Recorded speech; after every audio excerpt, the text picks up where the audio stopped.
Usul ke-67, hadis-hadis yang menyatakan serban merupakan alamat yang membezakan antara orang Islam dan orang kafir. Memakainya pada hari-hari tertentu mempunyai kelebihan tersendiri dan ia adalah sesuatu yang menaikkan darjat atau maqam seseorang di sisi Allah, atau ia menjadikan seseorang semakin mulia, penyantun, kuat iman dan sebagainya. Tidak ada satu pun yang sabit dan sahih. Semuanya dhaif sangat atau maudhu'. Berbeza bukan berkenaan dengan sembahyang ya. Kelebihan sembahyang dengan sebab pakai serban itu tidak. Kelebihan lain. Semata-mata dengan pakai serban itu jadi begini. Tidak ada satu pun yang sahih. Sekadar ada yang menyatakan Nabi pakai serban, itu memang ada. Tak ada siapa Nabi. Dan itu sahih. Tanpa menyebutkan apa-apa kelebihannya pada pandangan agama. Seperti Nabi di zamannya pakai belita. Nabi pakai belita, itu sajalah. Adakah kita boleh tambah kelebihan pakai belita?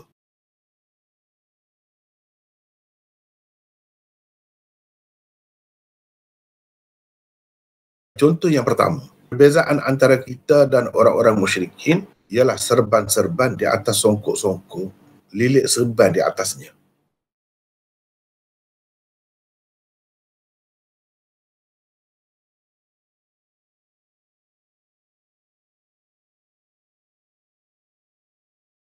Komentar, Imam Tirmidzi berkata, kami tidak mengenali Abul Hasan Al-Asqalani dan tidak juga anak lelaki Rukanah.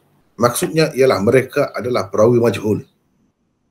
3 orang perawi majhul terdapat di dalam sanadnya secara berturut-turut dengan pasti.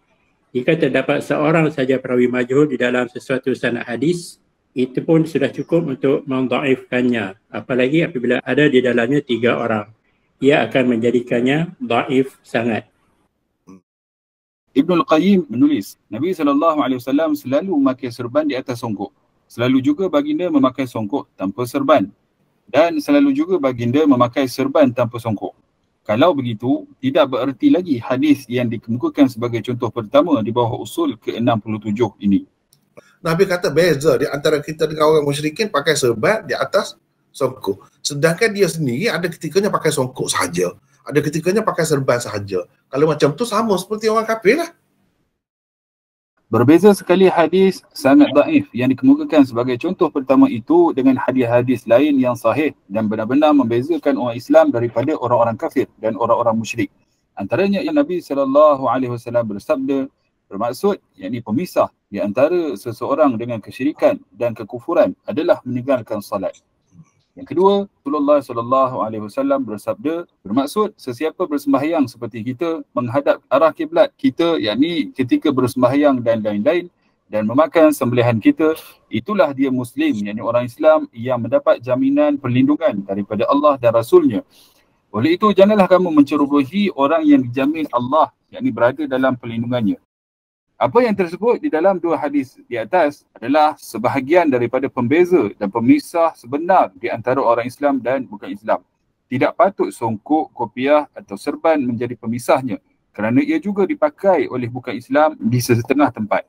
Tak kira lah dia bersongkok ke tidak bersongkok. Kalau bersongkok dia pergi Indonesia, songkok tu tidak Islam. Pergi ke India, songkok tidak Islam juga. Serban, pergi ke India, berapa banyak yang pakai serban, tidak Islam. Jadi itu tidak menjadi tanda. Jadi tandanya dia tidak pakai sembelihan orang kafir misalnya.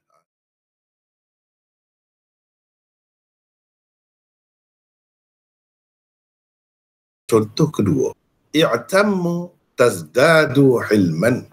Bermaksud berserbanlah kamu, nescaya semakin bertambah kesantunanmu.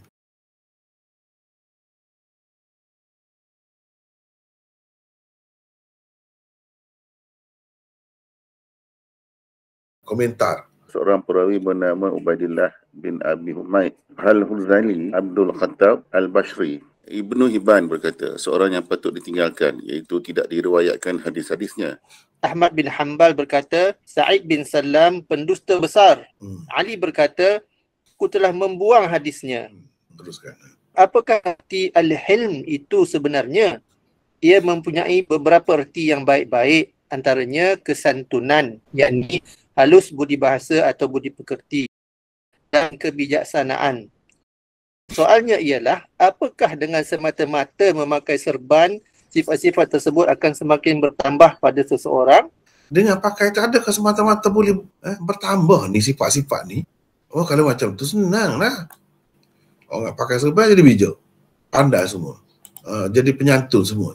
Adakah nak seorang Nabi nak bercakap benda macam ni?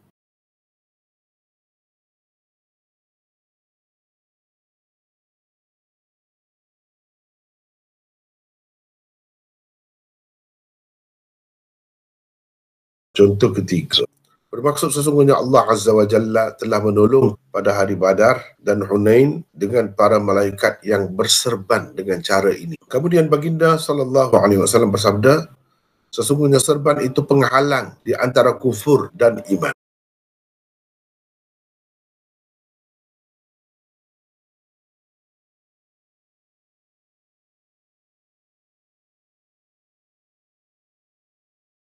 Komentar. Hadis contoh ketiga ini menyatakan pembeza antara orang Islam dan orang musyrikin ialah memakai serban sahaja. Bagaimana pula dengan orang-orang beriman yang tidak memakai serban? Adakah mereka terdedah kepada kekufuran atau boleh terjerumus ke dalam kekufuran jika tidak berserban? Jika orang Islam ni bukan berada di tanah Arab saja. Kalau berada di India tu, pakai macam tu jadi nampak sangat serupa dengan ulama-ulama di sana tak pakai serban. Tak jadi pemisah dah kalau begitu. Sebab orang kafir pun pakai tu. Jadi kalau kita kata dapat membantu kita lah daripada terjerumus ke dalam kekufuran, andainya orang-orang yang tidak berserban itu terdedah lah walaupun dia pakai songkok atau pakai kopiah. Adakah terdedah kepada kekufuran? Apa maksud terdedah kepada kekufuran itu apa? Tak jelas. Apa artinya dikatakan sesungguhnya serban itu penghalang di antara kufur dan iman? Apakah ia dapat menghalang orang yang beriman daripada menjadi kafir?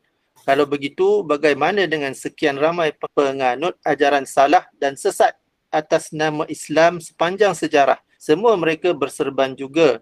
Banyak daripada kesalahan mereka sampai mengeluarkan mereka daripada Islam. Seperti beberapa sekta Syiah, Khawarij, Murji'ah, Qadiani dan lain-lain.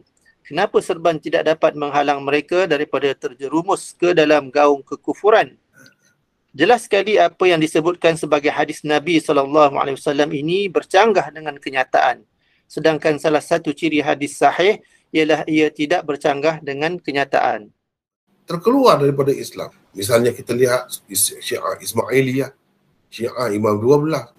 Tu teruk dah tu. Tak boleh kita sebut sebagai Islam dah tu kalau macam tu akidahnya. Serban semua tu. Macam mana? Dengan sebab itu, ini bercanggah dengan kenyataan. Terang sekali kekarutan hadis ini apabila ia mengaitkan perbezaan di antara kufur dan iman atau orang Islam dan orang kafir dengan serban semata-mata. Jika hadis-hadis seperti ini diterima, niscaya umat Islam akan menjadi seperti penganut agama Sikh yang memang menjadikan serban sebagai pembeza di antara penganutnya dan penganut agama-agama lain. Memang tidak dapat dinafikan Rasulullah SAW dan para sahabatnya selalu memakai serban dalam kehidupan seharian mereka sebagai orang Arab. Serban memang merupakan salah satu pakaian pelengkap dalam adat berpakaian mereka. Perkara-perkara yang berkaitan dengan perkembangan kehidupan, tamadun, kebudayaan dan adat resam sesuatu bangsa, termasuk bangsa Arab, tidak sepatutnya dijadikan sebagai pembeza di antara satu agama dengan agama yang lain. Sepatutnya begitulah. Kalau kita tengok secara bijaksana, secara waras, sepatutnya benda-benda macam ni tidak jadi sebagai pembeza di antara satu agama dengan agama lain lah. Sebab apa? Kalau perkara-perkara yang berkaitan dengan adat, Nabi SAW makan roti misalnya. Adakah makan roti itu nak dijadikan pembeza antara Islam dan kufur? Sebab Nabi tak pernah makan nasi ni. Jadi apakah kita nak buat kesimpulan daripada situ bahawa orang Islam ni kena makan roti lah sebab Nabi makan roti? Wajib ke? Jadi sunat ke tidak? Paling tinggi yang menunjukkan harus saja. Bila Nabi pakai, mana benda tu harus? Boleh pakai. Tiada siapa pun menafikan Rasulullah SAW semasa hidupnya pernah bahkan selalu memakai serban termasuk ketika bersolat dan hadis-hadis yang menyatakannya juga sahih.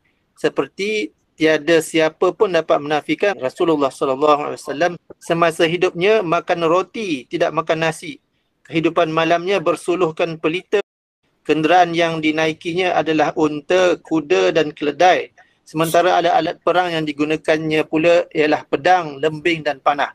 Tetapi adakah sesiapa dari kalangan ulama menganggap semua itu adalah ketetapan agama dan setiap satu daripadanya merupakan pembeza di antara orang Islam dan orang kafir?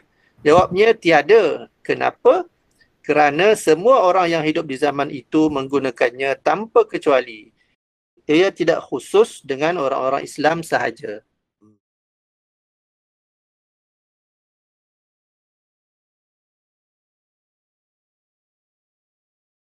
Contoh keempat, sesungguhnya Allah dan para malaikatnya bersalawat pada orang-orang yang memakai serban pada hari Jumaat.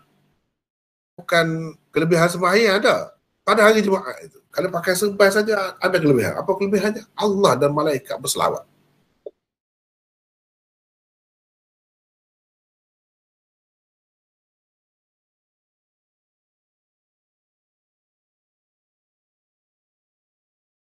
Ulama hadis Al-Azdi, Ibnul Jauzi, Az-Zahabi, Hafiz Ibnu Hajar, As-Suyuti dan lain-lain telah menghukum hadis contoh keempat di atas sebagai maudhu'. Kata Abul Fath Al-Azdi, ia adalah hasil rekaan Ayyub Yahya bin Ma'in. Berkata, Ayyub bin Mudrik adalah seorang pendusta besar. Bayangkan bagaimana umat Islam yang percaya kepada Nabi Muhammad SAW tidak akan tertarik untuk memakai serban paling tidak pada hari Jumaat jika hadis-hadis seperti ini tersebar di kalangan mereka tanpa ditapis oleh para ulama hadis. Mungkin masih ramai orang yang terpedaya dengan hadis-hadis yang karut seperti ini dan mengamalkannya dengan harapan akan mendapat kelebihannya. Memakai serban termasuk dalam budaya dan tradisi Arab. Umat Islam di setiap tempat tidaklah dituntut supaya terikat dengan mana-mana budaya dan tradisi Arab.